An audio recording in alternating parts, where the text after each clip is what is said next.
कि इस आबादी के मसाइल लोगों के सामने रखते हुए अच्छा, आप ये कह रहे हैं कि 1,80,00,000 अफराद जो हैं वो स्पेशल पर्सन है और 1,80,00,000 की आबादी यानी कि 10% ऑफ टोटल पॉपुलेशन जो है वो ऐसे मसाइल से दो चार है कि उनके यहाँ पर्सनल मोटिवेशन आपको ज्यादा नजर आएगी। आप देखेंगे कि उनके लिए फैसिलिटीज कम, उनको सोशली या स्ट्रक्चर के अंदाज से फैसिलिटेट कम किया गया है, उनकी अपनी पर्सनल मोटिवेशन और एबिलिटी की बेस पे वो ज़्यादा नुमाया कामयाब हुए हैं।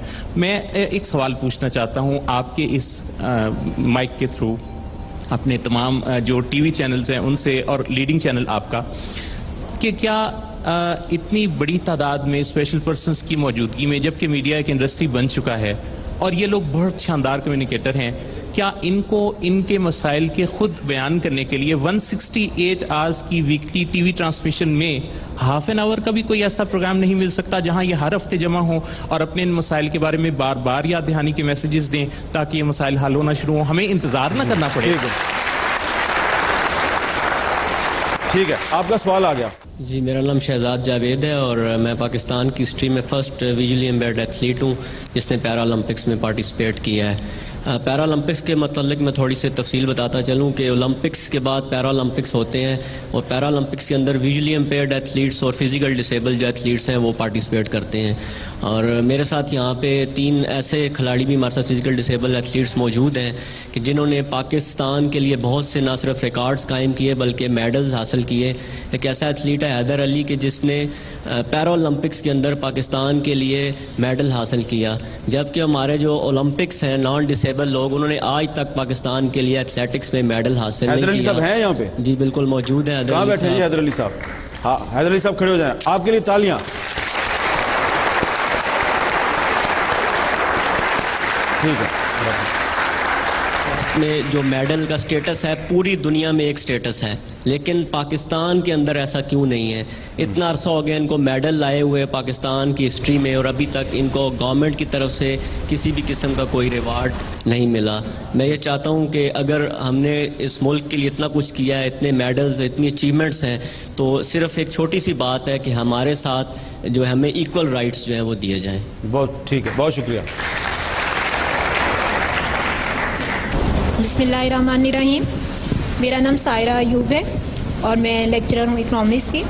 मैं ये जियो के प्रोग्राम्स के तवज्जुह से ये बात कहना चाहती हूँ कि अगर हम अपनी डिसेबिलिटी के बावजूद इतनी अचीवमेंट हासिल कर सकते हैं तो माशाल्लाह पाकिस्तान में इतने लोग हैं, यानी कि हमारी जो पॉपुलेशन है 18 करोड़ अफराद पे मुश्तमिल है, तो वो क्यों ना उम्मीदी की बातें करते हैं?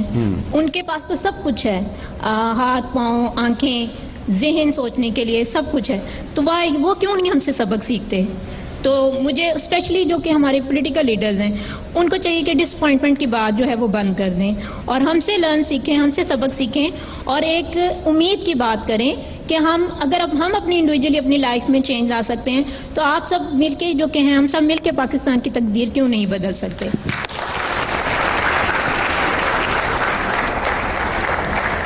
ये पीछे दे दें। मैं मोहम्मद सलीम ब्लाइंड हूँ, लेकिन जो मैं मसाइल बयान करना चाहता हूँ वो सिर्फ मेरे अकेले के नहीं है, पूरी पाकिस्तानी ब्लाइंड कम्युनिटी की है।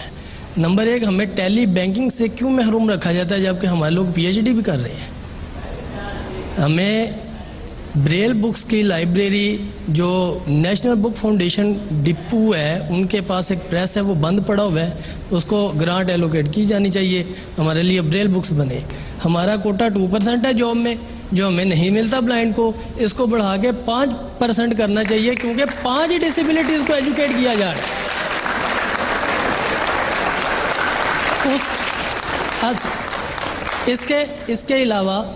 इसके अलावा बैंक अक्सर ये कहते हैं कि ब्लाइंड है इसका अकाउंट नहीं खोलना, इसको लोन नहीं देना।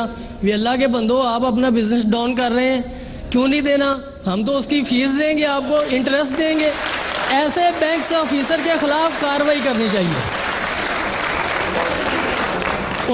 उसके अलावा जी तमाम यूनिवर्सिटीज़ में, जैसे GC यूनिवर्सिटी में है, तमाम यूनिवर्सिटीज़ में ऐसा सिस्टम होना चाहिए कि ब्लाइंड को या स्पेशल बच्चों को इनका जो तरीक़ेकार है इम्तहान का, क्योंकि हम लिखवाते हैं किसी को साथ बिठा के, जो लिख रहा है क्या कर रहा है उसका किया हुआ हमारे लिए हमारे सर पे आता है, हमारा ओरल टेस्ट लेके हमें पास करना चाहिए। ठीक है जी, ठीक है, ठीक है। तो इसलिए चीफ जस्टिस ऑफ पाकिस्तान से अपील है कि हमारे लिए एक सुबह मोटर नोटिस ले, जहां उन्होंने इतना काम किया है, और मीडिया के लोग भी आगे आके हमारे मामलात को कम्युनिटी के सामने लेके आए, गवर्नमेंट के सामने लेके मामला हल करवाएं। शुक्रिया।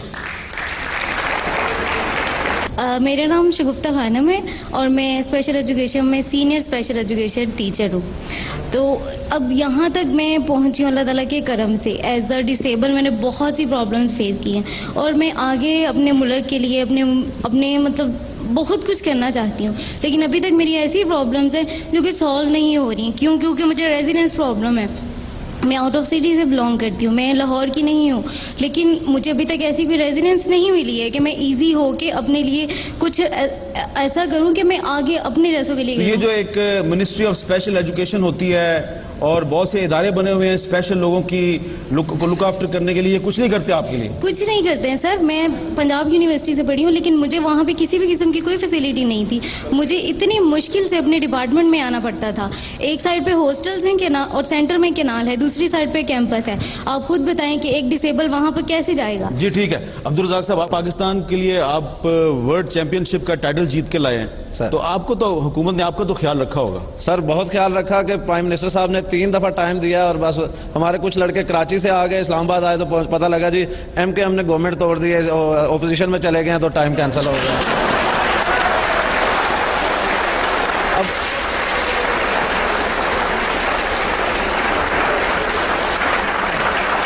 मैं शुक्रिया भाई।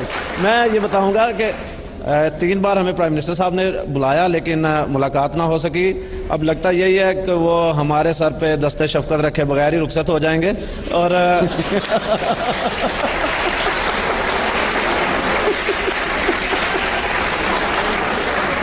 देखें मतलब सितम शरीफी क्या है कि हमारे आज भी मीर साहब वर्ल्ड चैंपियंस प्लेयर्स हैं जो आज भी बेरोजगार हैं जी। यानी मुझे गवर्नमेंट का कोई एक महकमा बता दे जहां 2% लोग 5% और 10% की बातें कर रहे हैं। मैं कहता हूं सिर्फ 2% जो कोटा आपने हमारे लिए मुख्तस किया हुआ है उसी पे ही कुछ अमल दरामद करा दें, हम उसी पे जो है वो अल्हम्दुलिल्लाह पढ़ लेंगे। अच्छा, लेकिन अमल दरामद नहीं होता। अच्छा अजीजा आपसे मेरा सवाल यह है कि ठीक है मसाइल भी हैं, शिकवे शिकायतें भी अपनी जगह, आप इस जगह तक पहुंच गई हैं और आप तो एक माशाल्लाह टीचर हैं गवर्नमेंट कॉलेज यूनिवर्सिटी बराए ख़वातीन लाहौर में।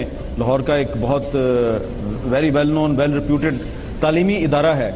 तो आप समझती हैं कि हुकूमत वाकई जो है वो नज़रअंदाज कर रही है आप लोगों के मसाइल को? हुकूमत बहुत हद तक तो हम ये नहीं कह सकते कि नज़रअंदाज कर रही है। ठीक है, कोटा सिस्टम है, कुछ चीज़ें मैं आपको बताऊं, जैसे स्पेशल एजुकेशन की बात हो रही थी ना कि स्पेशल एजुकेशन में नहीं किया जाता। मैं आपको बताऊं कि स्पेशल एजुकेशन को हुकूमत बहुत ग्रांट देती है लेकिन उसका इस्तेमाल सही नहीं होता। ठीक है, और स्पेशल एजुकेशन के महकमे में जितनी करप्शन है शायद ही कहीं और हो। 2006 में मैंने अप्लाई किया था यहाँ स्पेशल एजुकेशन में, साइटेड लोगों ने झूठे ब्रेल के सर्टिफिकेट बना के नौकरी ले ली और मैं मुलाजमत से महरूम जी। अच्छा जी, ये सामने हमारे नेशनल हीरो जो है ये बात करना चाह रहे हैं, सामने बैठे हुए। मेरा नाम मुदस्सर बेग है और मेरा ताल्लुक फैसलाबाद से है।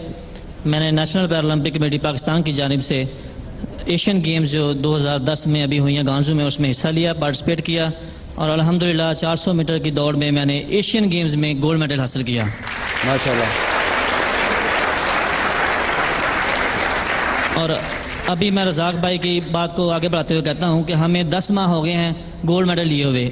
हमारा मेडल एशियन लेवल का वही मेडल है जो नॉर्मल लोग लेके आते हैं। अभी पिछले दिनों में साउथ एशियन गेम्स में कराची की एक लड़की ने 100 मीटर की रेस में मेडल लिया जो सिर्फ 5 ममालिक में शामिल थी और उनको हमारी हुकूमत की जानब से इतना अप्रिशिएट किया गया, इतनी हौसला अफजाई की गई उनकी कि वो कहाँ से कहाँ चले गए। और हमें 10 माह हो गए, हम वर्ल्ड रिकॉर्ड भी बना चुके हैं, Asian level medal gold medal भी ला चुके हैं। अभी तक हमें हुकूमत की तरफ से थोड़ी सी भी हौसला अफजाई नहीं हुई। अस्सलाम वालेकुम, मेरा नाम मोहम्मद ज़ुबैर है और मैं ब्लाइंड पर्सन हूँ। 2% कोटा के ऊपर भी अगर ठीक तरीके से अमल करवाया जाए तो शायद डिसेबल लोगों में बेरोजगारी खत्म हो सके। हमारे सियासतदान मीडिया के ऊपर आके वादे करते हैं और बाद में मीडिया के ऊपर आके कहा जाता है कि जी इतने लोगों के हमने ऑर्डर कर दिए, हमने उनको जॉब्स दे दी, लेकिन बाद में शायद उन लोगों का सामना करने से भी इनकार कर दिया जाता है। तो खुदारा हम लोग आप लोगों से कोई एक्स्ट्रा किसी किस्म की कोई रिलैक्सेशन नहीं मांग रहे हैं। हम भी कहते हैं जिस तरह दूसरे लोग काम करते हैं हमें भी काम करने का मौका दें और शायद हम आप लोगों का हाथ पकड़ के बेहतर आपको रास्ता दिखा सकते हैं। Thank you so much. मेरा नाम राना शहजाद है। मैंने पंजाब यूनिवर्सिटी से एमए स्पेशल एजुकेशन किया है और इस वक्त मैं पंजाब यूनिवर्सिटी ओरिएंटल कॉलेज से एमए उर्दू कर रहा हूँ और रिसेंटली मैंने एमफिल का एंट्री टेस्ट भी क्लियर किया है। मैं ये कहना चाहूँगा कि जो ब्लाइंड पर्सन या जो स्पेशल पर्सन हायर एजुकेशन की तरफ आते हैं, यूनिवर्सिटीज़ को चाहिए, तमाम यूनिवर्सिटीज़ को इंक्लूडिंग पंजाब यूनिवर्सिटी और गवर्नमेंट कॉलेज यूनिवर्सिटी, कि इन बच्चों के लिए, इन स्टूडेंट्स के लिए स्पेशल स्कॉलरशिप्स का ऐलान किया जाए। इनके लिए जितने भी इनके मसाइल होते हैं, हमारे जो इंस्ट्रक्शन मटेरियल होता है वो काफ़ी कॉस्टली पड़ता है as compare to the sighted person और नॉर्मल स्टूडेंट्स। तो हम लोगों के लिए जितने भी मसाइल होते हैं उनको दूर करने के लिए तमाम तरह फाइनेंशियल हर्डल्स को दूर किया जाए, इनके लिए जितने भी फीसेस होती हैं उनको माफ़ किया जाए। इसके अलावा स्पेशल स्कॉलरशिप्स अरेंज किए जाए ताकि ये लोग अपनी एजुकेशन को कंप्लीट कर सकें। मेरा नाम उमर रशीद है। मेरी रिक्वेस्ट सिर्फ एक यही है सर आपके प्रोग्राम की तवज्जो से कि स्पेशल एजुकेशन डिपार्टमेंट में स्पेशल लोगों का कोटा जो है वो ख़त्म किया जाए, क्योंकि जब भी कोई सीट्स आती हैं, स्पेशल लोगों की सीट्स आती हैं, ब्लाइंड्स की सीट्स आती हैं, लेकिन उनमें होता ये है कि जो नॉर्मल लोग होते हैं उनके ऊपर वो जो है वो अप्लाई हो जाता है, उनको जॉब्स मिल जाती हैं। लेकिन जितनी भी सीट्स ब्लाइंड के लिए हैं, स्पेशल लोगों के लिए आती हैं, वो ब्लाइंड लोगों को नहीं मिलती। ये वाज़ेह मिसाल 111 सीट्स हैं म्यूज़िक टीचर्स की, जिन पे अभी तक एक बार भी इम्प्लीमेंट नहीं हुआ और उसकी जगह जितनी भी उसके साथ सीट्स आई हैं वो तमाम लोगों को सीट्स मिली हैं, लेकिन ब्लाइंड लोगों को कोई भी सीट अभी तक नहीं मिली। ठीक है जी, ठीक है, ठीक है। अच्छा जी अजीज़ा, आप कुछ कह रही थी? मैं ये कह रही थी कि गवर्नमेंट कॉलेज मेरे मुताबिक पाकिस्तान का वाहिद अदारा है जहाँ फर्स्ट ईयर से लेकर एमफिल तक तकरीबन फुल फ़ी कंसेशन है। मैंने यहाँ एमफिल की कोई फीस पे नहीं।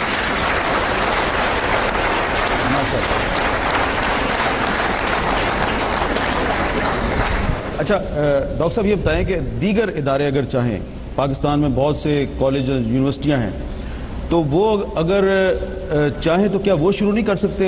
वो क्यों नहीं शुरू करते? ब्लाइंड स्टूडेंट्स को, स्पेशल स्टूडेंट्स को दाखिला क्यों नहीं देते? कितना खर्चा आएगा इस पर? मैं समझता हूँ जी कि यहाँ तक यूनिवर्सिटीज़ का तल्लक है, उन्हें कोई ऐसी दिक्कत पेश नहीं आनी चाहिए कि वो ऑटोनमस बॉडीज़ होती हैं, उनके अपने वसाइल होते हैं, अपने वसाइल में रहते हुए ऐसी इन डिसेबल बच्चों के लिए बहुत सारी सहूलियात जो है वो प्रोड्यूस कर सकते हैं, पैदा कर सकते हैं और उन्हें दे सकते हैं। हमें सिर्फ इस चीज़ की ज़रूरत है कि वो इस चीज़ का एहसास करें कि ये हमारी सोसाइटी के बहुत अहम अफराद हैं और इनकी ग्रूमिंग के लिए, इनके डेवलपमेंट के लिए हमें तरजीही बुनियादों पर स्टेप्स लेने चाहिए। जी जी, हम बात कर रहे हैं पाकिस्तान के ब्लाइंड हीरोज से, स्पेशल हीरोज से। एक छोटा सा वक्फा लेते हैं और वक्फे के बाद अपनी गुफ्तगू जारी रखेंगे।